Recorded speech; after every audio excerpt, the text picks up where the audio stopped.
Sa harap naman ng inaasahang pagtindi ng init ngayong Marso at Abril, pinayuhan ng mga eksperto ang publiko kung paano makakaiwas sa heat stroke. Pinakamainit umano mula alas 10 ng umaga hanggang alas 4 ng hapon.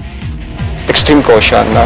Kasi maaari ito mag-trigger ng heat cramps or heat exhaustion, possibly result to heat stroke.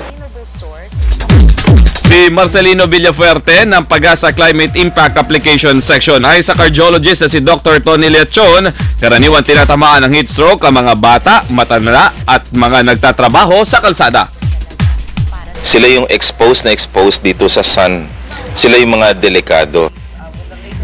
Si Dr. Tony Leachon, ilan sa mga sintomas ng heat stroke ay ang pagpapawis, pagkahilo, pagsusuka at pagkahimatay. Para makahiwat sa heat stroke, umiwas sa direktang sikat ng araw, magsuot ng manipis na damit at uminom ng maraming tubig. Hirap gawin no? Doon sa mga kababayan nating ang hanap buhay talagang exposed sa araw.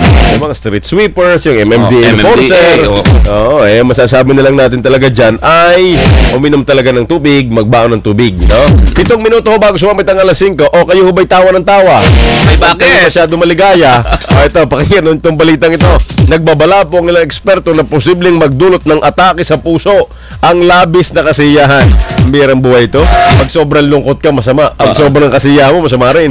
Ayon po kay Dr. Leo Olarte ng Philippine Medical Association, maaring magdulot ng atake sa puso ang labis na kasiyahan dahil nawawala ng balanse ang hangin.